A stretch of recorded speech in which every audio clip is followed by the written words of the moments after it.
ಇನ್ನು ಮೈತ್ರಿ ಮಾಡಿಕೊಂಡಿರುವಂತಹ BJP JDS ಕಾರ್ಯಕರ್ತರು ಪ್ರತಿದಿನವೂ ಕಿತ್ತಾಡ್ತಾ ಇದ್ದಾರೆ. ಬಿಜೆಪಿ ಹಾಗೂ ಜೆಡಿಎಸ್ ಕಾರ್ಯಕರ್ತರ ನಡುವೆ ಸಮನ್ವಯತೆ ಇಲ್ಲ. ಹೀಗಾಗಿ ಕಾರ್ಯಕರ್ತರನ್ನ ಒಗ್ಗೂಡಿಸೋದಕ್ಕೆ ಕೇಂದ್ರ ಗೃಹ ಸಚಿವ ಅಮಿತ್ ಶಾ ಅವರ ರೋಡ್ ಶೋ ಪ್ರಯೋಗ ಮಾಡಲಾಗ್ತಾ ಇದೆ. ಇದೇ ಕಾರಣಕ್ಕಾಗಿ ಅಮಿತ್ ಶಾ ಅವರ ರೋಡ್ ಶೋ ಪ್ರಯೋಗ ಮಾಡೋದಕ್ಕೆ ಬಿಜೆಪಿ ಜೆಡಿಎಸ್ ಮುಂದಾಗ್ತಾ ಇವೆ ಅಂತ ಚನ್ನಪಟ್ಟಣದಲ್ಲಿ ಅಮಿತ್ ಶಾ ರೋಡ್ ಶೋಗೆ ಡಿಸಿಎಂ ಡಿಕೆ ಶಿವಕುಮಾರ್ ಲೇವಡಿ ಮಾಡಿದ್ದಾರೆ. ಇವರು ಕಾರ್ಯಕರ್ತರು ಒಂದಾಗಿ ಸಭೆ ಯಾವ ಕಾರಣಕ್ಕಾಗಿ ಮಾಡಲಿಲ್ಲ, ಕಾರ್ಯಕರ್ತರ ಜೊತೆಯಲ್ಲಿ ಒಂದಾಗಿ ಯಾವ ಕಾರಣಕ್ಕಾಗಿ ಸಭೆ ಮಾಡಲಿಲ್ಲ, ಇವರಿಬ್ಬರ ಮೈತ್ರಿಯನ್ನ ನೋಡಿ ನಾಚಿಕೆ ಆಗ್ತಾ ಇದೆಯಂತ ಡಿಸಿಎಂ ಡಿಕೆ ಶಿವಕುಮಾರ್ ಮೈತ್ರಿ ಬಗ್ಗೆ ಲೇವಡಿ ಮಾಡಿದ್ದಾರೆ.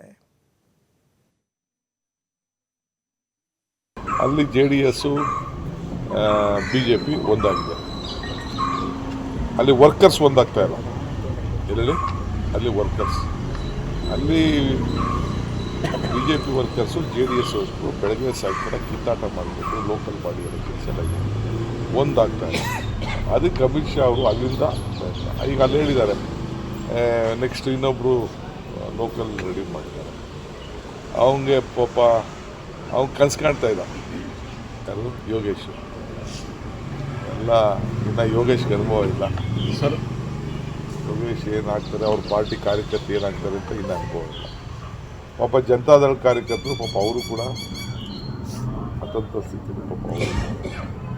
ನಾನು ಹೇಳೋದಿಷ್ಟೇ, ಅಲ್ಲಿ ಜೆ ಡಿ ಎಸ್ಸು ಬಿಜೆಪಿ ಒಂದಾಗಿದೆ, ಅಲ್ಲಿ ವರ್ಕರ್ಸ್ ಒಂದಾಗ್ತಾ ಇಲ್ಲ.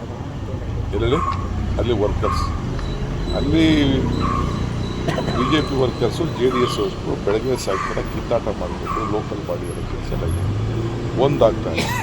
ಅದಕ್ಕೆ ಅಮಿತ್ ಶಾ ಅವರು ಅಲ್ಲಿಂದ ಈಗ ಅಲ್ಲಿ ಹೇಳಿದ್ದಾರೆ, ನೆಕ್ಸ್ಟ್ ಇನ್ನೊಬ್ಬರು ಲೋಕಲ್ ರೆಡಿ ಮಾಡಿದ್ದಾರೆ.